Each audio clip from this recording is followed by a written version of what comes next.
салом бинандагони азиз, имрӯз 24 феврал аст ва шумо барнома ахбори озодиро дар пахши мустақим тамошо доред. қабл аз пешниҳоди хабару гузоришҳо ба сархати мавзӯъҳо таваҷҷӯҳ кунед. аз замони оғози ҷанги Русия дар Украина 4 соли расо гузашт, ҷанге ки гиребони муҳоҷирони тоҷикро ҳам гирифтааст. هر دیگه میفروشم پیام بنویسون خیلی چندین آدمای خود رفتن مرده‌هاشون اومدن نمیخوایم ما زن فرزند داریم. فوجیه پسی فوجیه سرنوشتی تلخی نسیم معلول صدمه معیوبی درگذشت مادر و آتش گرفتن خانه و تمام اموال. Коли президент алтид ман нафаҳмидам. Амре гӯш даргиб сони бедор. ном чӣ гуноҳ дошт? мақомоти ноҳияи Ванҷ барои бо иттиҳоми ифротгароӣ зиндонӣ шудани даҳҳо ҷавонони деҳаи Жамак мехоҳанд исми ин рӯсторо иваз кунанд. 4 соли пеш субҳи 24 феврал ҳамлаи Русия ба Украина аксари сокинони ҷаҳонро ваҳшатзада кард. ҷанге ки Владимир Путин президенти Русия алайҳи кишвари ҳамсояаш эълон намуд, бузургтарин ҷанг пас аз хатми ҷанги дуюми ҷаҳон дар соли 1945 дар Аврупо аст. расонаҳои ғарбӣ дар оғози ҷанг аз қавли манбаъҳои худ навишта буданд, ки Русия қасд дорад дар 3 рӯз ё 1 ҳафта Украинаро ғасб кунад. аммо ҷанг то ҳанӯз идома дорад. Мумин Аҳмадӣ бо тафсилоти бештари ҳамин мавзӯъ. Стремится к демилитаризации и денацификации Украины. 24 феврали соли 2022 ин шахс ҷангеро эълон кард, ки мегуфт 3 рӯзро мегирад, аммо он 4 сол аст давом дорад. Владимир Путин президенти Русия бо вуҷуди маҳкумияти ҷомеаи ҷаҳонӣ дастури ҳамла аз осмону замин ба Украинаро дод. артиши Русия бо тахриби шаҳру деҳа вориди Украина шуданд. Мы вже видаємо зброю. Владимир Зеленский президенти Украина эълон кард, ки ба Русия таслим намешаванд ва то охир истодагарӣ мекунанд. 4 сол боз артиши Украина дар баробари таҷовузи Русия муқовимат мекунад. артиши Русия ки дар оғоз бо ҳадафҳои баландовозаи ин кишварро дар як муддати кӯтоҳ ғасб карданӣ буд, бо гузашти 4 сол дар минтақаи Донбас дармондааст ва пешравии чашмрасе надорад. дар аввалин моҳҳои ҷанг акси садои он дар Тоҷикистон низ шунида шуд. ин ҳам маросими ҷанозаи Абубакр Нозимови 24 сола аз Тоҷикистон буд, ки хабари кушта шуданаш дар 2 моҳи аввали ҷанг расонаӣ шуд. бар асари мушакборону бомбборони Русия ҳазорон украинӣ кушта ва миллионҳо нафар маҷбур ба тарки ватанашон шуданд. муҳоҷирони тоҷик ки то ин дам зери фишор дар Русия қарор доштанд, ба балои дигаре гирифтор шуданд. برای هم جنگ قدم مورد شدن بود هر دیگه میفروشم پیام بنویسون خیلی چندین آدمای خود رفتن مرده‌هاشون اومدن نمیخوایم ما زن فرزند داریم. مقامات روسیه در 4 سال دسته دسته مهاجران تاجیک را بازداشت و زیر فشار برای رفتن به جنگ مجبور کردند. یوگنی پریگوژین رهبری زرخریدان واگنر که بعداً گفته می شود در صدمه هواپیما کشته شد، آشکارا محبوسان را نیز از محبس‌های روسیه به جنگ جلب کرد. تا آغاز جنگ خبر داده می شد که در زندان‌های این کشور بیش از 10,000 تاجیک زندانی است. چی تعدادی از آنها به جنگ رفتند معلوم نیست، ولی از کشته شدن 10 نفر آنها خبر رسید. طرح زیستن می‌خواهم در اوکراین اسمی بیش از 3,000 شهروند تاجیکستان را نشر کرد که کشته یا اسیر شدند. رادیو آزادی درباره بیش از 100 تاجیکی که در جنگ اوکراین کشته شدند خبر و گزارش نشر کرده است. با گذشت 4 سال پایان جنگ معلوم نیست. دونالد ترامپ که سال 2024 پرزیدنت ایالات متحده آمریکا انتخاب شد، وعده پایان دادن به این جنگ را داده است. مأموریت او توانست 2 جانب را به میز مذاکره شنانند، ولی هنوز 2 جانب به سازش دست نیافتند.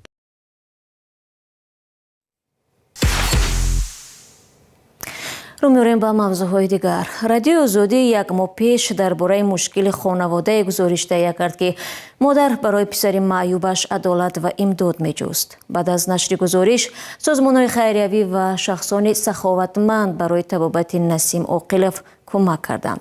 ولی مادر تنهای او نازنین یونس علیزاده چند پیش درگذشت. بعد چند روز 7 مادر خانه‌اشان آتش گرفته است و نسیم حالا نمیداند که چه کار کند. قصه تلخی او را همکارم فرزان محمدی تصویر میکند.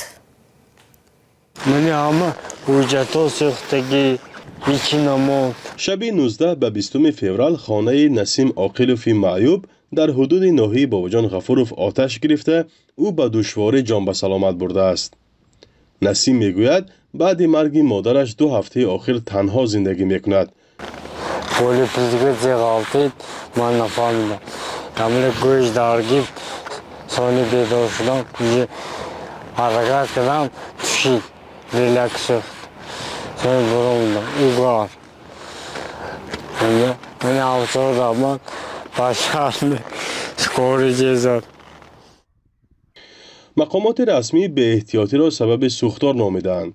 نسیم عاقلوف 2 سال پیش در یک سانحه از نواحی سر و پایش سخت زخم برداشت و از حرکت ماند. مادر 70 سالش در یک صحبت ویدیویی به رادیو آزادی ادعا داشت که هرچند پسرش جراحت گرفت ولی مقامات راننده را بیگناه اعلام کردند.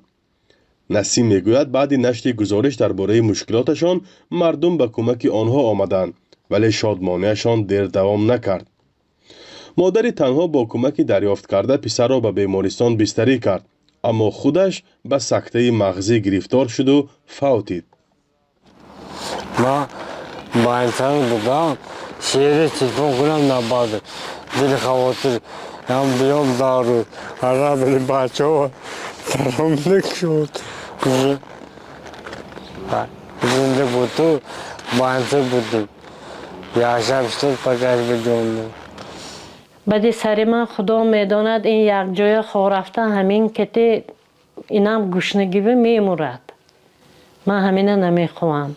مادر نسیم وقتی در حیات بودند زیاد میخواست که فرزند 43 سالش را تبابت کند تا بعد مرگش از گشنگی و بیکسی نمیرد.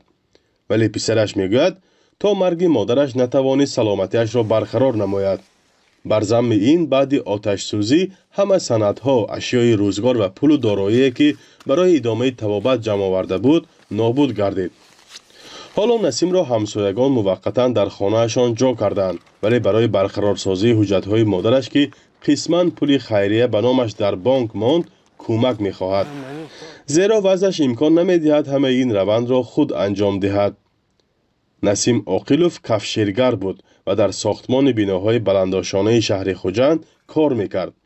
او میگوید ماه نوامبر سال 2023 با دوچرخه از کار برمیگشت و نقلیات خرد سکوتر به او آمده زد. خودش و مادرش راننده را عیبدار میدانستند ولی مقامات میلیسه محلی و دادستانی طبق سنجش ها خود نسیم عاقلوف را گناهکار دانسته است. راننده سکوتر هم در یک صحبت تلفنی گفته بود که هرچی از دستش آمد آن را دریغ نداشت. حالا نسیم یک شانس اساسی حیاتش را در تبابت پایهایش می‌بیند و می‌خواهد مثل پیشتره به کارش ادامه دهد. فرزان محمدی، رادیو آزادی، ناحیه باباجان غفورov. مقامات انتظامی تاجیکستان سال گذشته برای از تحصیل دور کردن کودکان و نورسان بیشتر از 330 پرونده جنایی باز کردند. از جمله بازدید والدینی که فرزندان خود را به روسیه برده به مکتب ندادند. بنا به امور داستانی کل تاجیکستان سال 2025 هزاران والدین و سرپرست کودکان برای بی‌پروایی در تربیت فرزند یا بی اهمیتی در تحصیل آنها به جوابگری انتظامی، مادی و مأموری کشیده شدند. دوستان کل از جمله یک مادر 2 نورس از نویه اسپیتامین را مثال آورده است. او 2 فرزند نابالغش را که باید در صنف 8 و 9 تحصیل میکردند به روسیه برده مانع تحصیل آنها شده است. بازدید این زن برای این کارش پرونده جنایی باز نمودند. تعدادی از آنهایی که فرزندان خود را به روسیه بردند میگویند کسی در وطن ندارند که فرزندانشان را سرپرستی کند. از این رو ناچارند برای پیشبرد زندگی فرزندانشان را با خود برند. در تاجیکستان برای مانع شدن به تحصیل فرزند جریمه‌های بزرگ و تا 2 سال زندان جزا مقرر شده است. سلام، اگر خط و خبر می‌خواهید ما داریم. نوید بامدادی، سرخط خبرها، اخبار تاجیکستان و جهان، گزارش‌ها و تحلیل‌ها. چی می‌گذرد و چرا؟ دانستن فهمیدن است. ضمیمه یا اپ ما را بگیرید. شما برنامه اخباری رادیو آزادی رو تماشا دارید. مقامات در نویه ونج در اندیشه تغییر نام دهه‌ای هستند که به گفته آنها بنابر رفتار گروهی از ساکنانش بدنام گردیده است. دهه ژمک در جماعت یزگلومی ولایت مختار کوهستان بدخشان که در چند سال اخیر ده‌ها نفر از جوانانش با اتهام افراطگرایی اسلامی پشت پنجره رفتند. دانشمندان میگویند تغییر نام دهه برای رفتار چند نفر کاری درست نیست. همکارم ارشاد سلیمانی در این باره گزارش میدهد که همراه تماشا میکنید. دهه ژمک در جماعت یزگلومی ناحیه ونج. این نام سالهای اخیر به سبب بازداشت گروه از زادگانش با اتهام تندگرایی و تروریسم زیاد رسانه‌ای می شود. حالا حکومت ناحیه می خواهد نام آن را دیگر کند. این بحث در کمیته زبان و اصلاحات تاجیکستان نیز برخاست. وقتی که در محل این نام را بررسی میکنند، محل پیشنهاد میکند به ولایت از ما خلاصه میگیرد. بررسی کرده خلاصه میدهیم که همین نام ژمک عوض شود یا نشود. در چند اطلاع رسمی از جمله درباره سفر رئیس ناحیه ونج به دهه ژمک دلیل این تصمیم مطابق نبودن به قانون درباره زبان دولتی گفته شده است. رئیس کمیته زبان میگوید حکومت‌های محلی از پیش خود نمیتوانند نام دهه و منطقه را تغییر بدهند. کمیته زبان و اصطلاحات امکان نمیدهد که نام‌های تاریخی و قدیمی که معنای بسیار خوب و مثبت دارند و ارزش‌های ملی ما هیچ مخالفتی نمی‌کنند اینها را دیگر کنند. ژمک واژه‌ای مربوط به زبان یزگلومی دانسته می‌شود. عبدالقادر علوی زاده این دهه و یگانه متخصص زبان یزگلومی میگوید نباید نام دهه و جماعت و منطقه بلکه باید دید و افکار مردم را دیگر کرد. کلمه ژمک همیشه با کلمه جمشید است، چون که در زمانهای قدیم واژه ژمک را جمک هم میگفتند. جم و جم این شکل همیشه جمشید است. ما باید این کلمه های زیبا، نام های زیبایی که نیاگان برای این منطقه انتخاب کردند نگهداری کنیم. اگر نه تاریخ برای ما نمیبخشد. حالا معلوم نیست بر عوض ژمک چی نام برای این دهه پیشنهاد شده است. قرار است 27 فوریه مجلس وکیلان خلق ولایت مختار کوهستان بدخشان از روی پیشنهاد کمیته نامگذاری ولایت سر تغییر نام ژمک تصمیم بگیرد. حکومت ناحیه ونج سبب این تصمیم را شرح نمی‌دهد، ولی سر و صداهای برخاسته است که نام دهه در پی کردار بعضی از زادگان آن تغییر داده می شود. نام دهه یا که نام شهر چی گناهی دارد که عوض کرده شود؟ اگر دو بد یا 3 نفر بد اخلاق باشند این معنی آن ندارد که این یا آن مکان یا آن شهر یا آن دهه عوض کرده بشه. ژمک یکی از دهه‌های دوردستترین یزگلام است که در 14 کیلومتری مرکز جماعت و 87 کیلومتری مرکز ناحیه ونج قرار دارد. در چند سال اخیر بعضی از باشندگان دهه با اتهام اکستریمیسم و تروریسم بازداشت و زندانی شدند. از جمله ماه می سال 2024 ده‌ها ساکن دهه را به گفته معاون وزیر کارهای داخلی برای رابطه و عضویت در گروه افراطگرای انصارالله دستگیر کردند. خود ساکنان بعضی اتهامات را رد می‌کنند. و در همین حال یک منبع نزدیک به حکومت نویه قبادیان روز 24 فوریه بر رادیو آزادی تصدیق کرد که چند ساکن جماعت وابکند با اتهام افراطگرایی بازداشت و برخی رها شدند. همصحبت ما با شرط فاش نشدن نامش گفت شماره دقیق بازداشت شده ها را نمیداند، اما حدود 10-12 کس فعلا در بازداشت می باشند. یک وکیل مدافع که والدان بازداشت شده ها برای یاری حقوقی به او مراجعت کردند 24 فوریه گفت بعضی از بازداشت شده ها به تشکیل فعالیت سازمان افراطگرا گمانزد شده، برخی دیگر به شرکت در جنگ سوریه متهم بودند. بینندگان عزیز، اینجا اخبار آزادی به پایان رسید. اگر خواهید که از خبرهای روز به خبر نمانید سامانه azadi.org در خدمت شماست. ما شما رو فردا در برنامه منتظر خواهیم بود. خود را احتیاط کنید و خدا نگهدارتان.